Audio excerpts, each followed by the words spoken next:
Hello everyone, welcome back on another update video of Icarus week 50. Already 50 weeks in. With this week, open world mode gets dynamic missions. Our initial implementation of open world has been well received and we are excited to follow this up with the addition of dynamic missions to open world sessions together with some performance improvements. These open world missions allow us to bring a richer experience directly into our persistence world experience.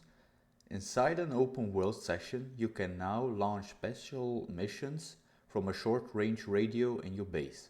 8 mission types and variations depending on your biome and difficulty give you over 50 different versions to play.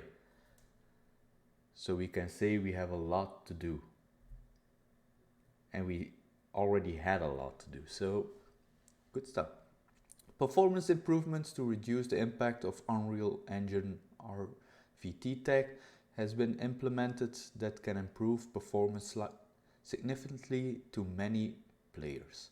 We've also introduced a new bug reporting feature which will help provide more detailed debug info to help us solve more challenging bugs such as disappearing deployables, voxels upon reload. Finally, we talk a bit more about our upcoming decentralization and why it's so important after an outage we expected earlier this week. About the open world missions. Establishing the open world mode has allowed us to expand the game into a more persistent experience, but we wanted to bring our mission experience into this. This week, we're bringing a variety and dynamic missions into open world mode. Missions with varying objects and challenges can be launched from your open world session, with variations based on your map location, biome, and selected difficulty.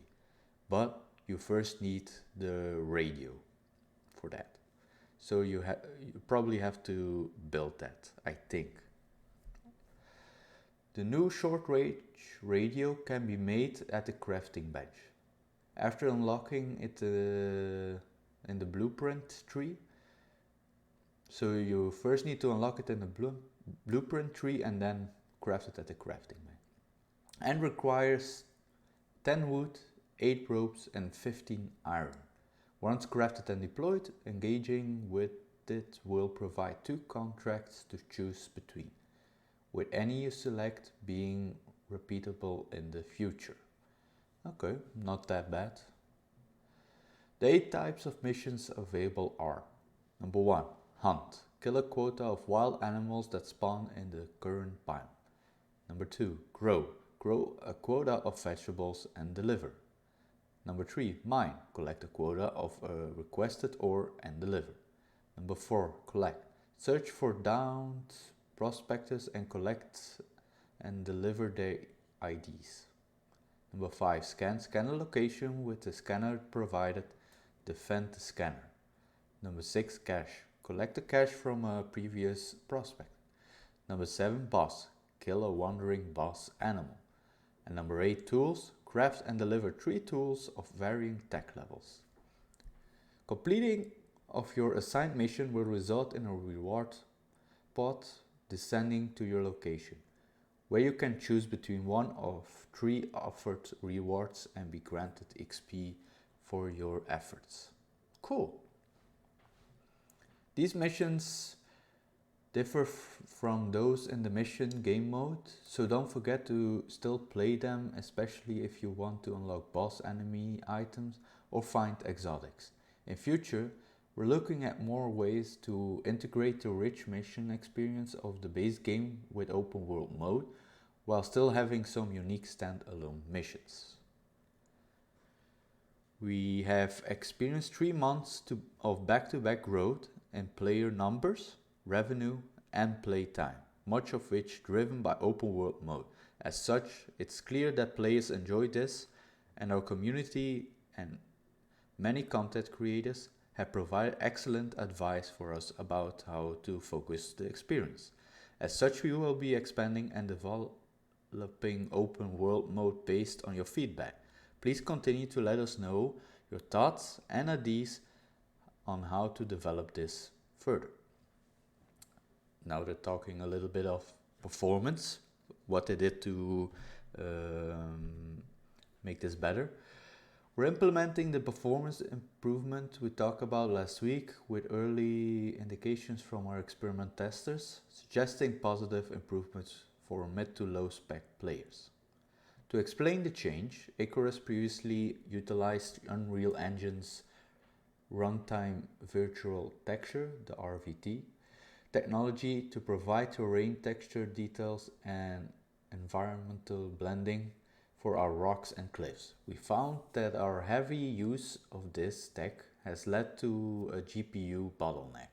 We have substantially eased the strain caused by this bottleneck, improving performance and especially FPS.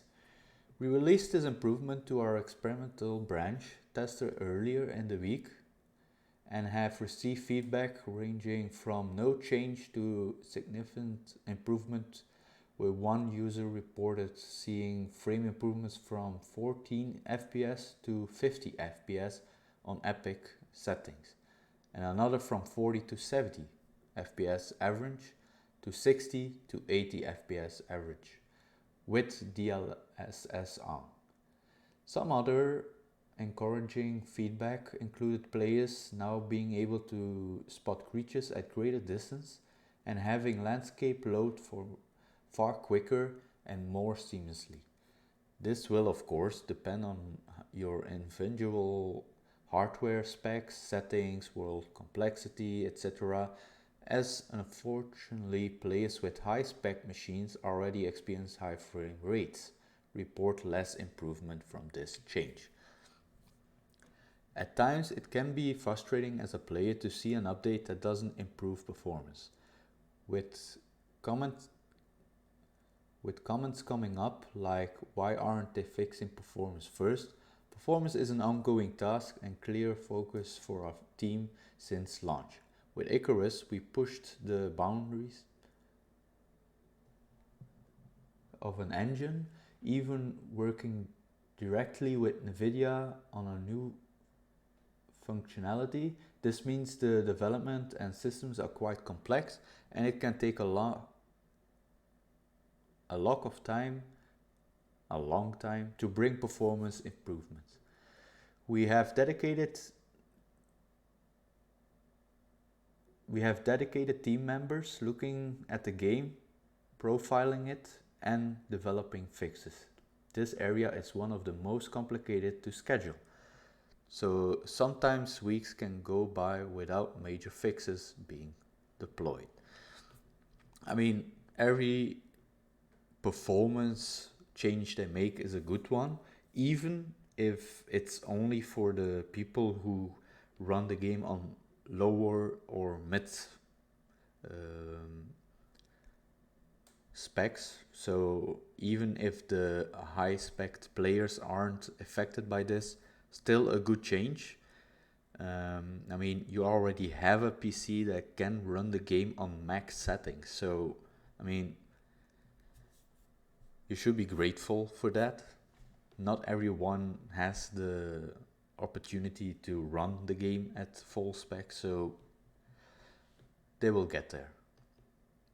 There will be a time that the game will be optimized so good that it runs smoothly. About bug tracking, we wanted to address one of the larger bugs impacting the community currently, which due to its unique circumstances make it difficult for us to fix. Disappearing buildings, deployables and deep ore veins when reloading a game has been plaguing many players for some time. We have difficulty being able to reproduce the bug internally, making it hard to identify the root cause of this issue. When it does happen locally or players send us their prospect files, a save has already occurred and overwritten the reload state we needed to see what happened. We have added a new report bug button in the game that allows you to anonymously send a bug ticket to our devs, which will include any error warnings that have occurred in the logs. If you lose any buildings or deployables, please hit escape, use report button. Feature upvote is also still active and is the best place to sharing suggestions, improvements, thoughts and concerns. So please, everyone, if you see this problem, just hit the report button so they can see what actually happened to your save and why this could happen. Also talking about data decentralization. As we mentioned before, for the past few months we've been working on how to remove the game online requirement and our dependence on our back-end server architecture for many reasons, including resiliency, cost, and reducing complexity. Early this week we had a significant outage with players unable to connect and had us even considering bringing this change forward, but we are making good progress and want to make sure we've tested and addressed any issue migrating data from our service onto users' PCs. We still have a few connection issues with first joining a dedicated server, which we are actually looking into, but we are happy with progress. We have been working with server providers who have been testing the dedicated servers and are providing useful feedback. If anyone is interested in trying these branches, we update throughout the week and talk about bugs and issues in our Discord in the hashtag data decentralization branch channel. This work really opens the doors to us to add a lot of things to the game, including significantly expanding the number of players who can play in a session at once. Our currently testing has been with 8 players in a session at one time, for example. Nice. So they're testing with 8 players in a session. So that means that in a future date, we might be playing with, I'm just giving an example, 16 players or 32 players in one session, and that would be crazy.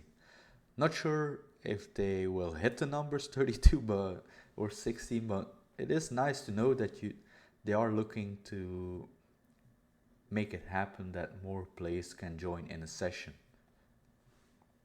They're also talking about the DLC status update and monetization stance.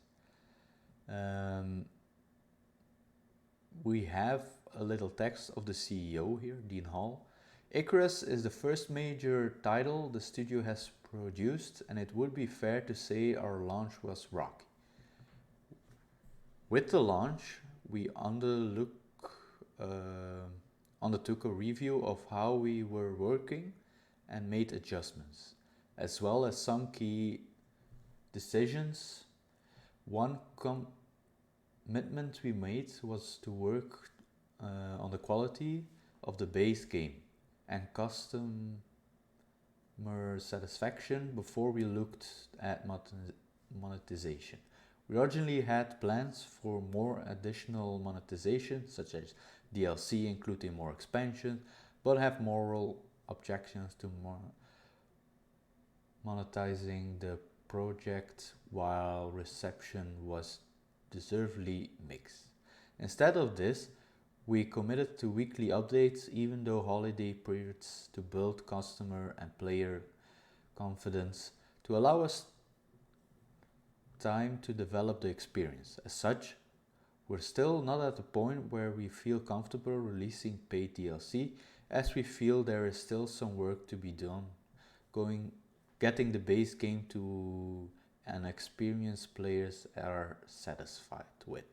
So what they're saying, they're not comfortable yet with giving us a paid DLC. They just want to make sure that the base game is good, that all players are satisfied with what they bought.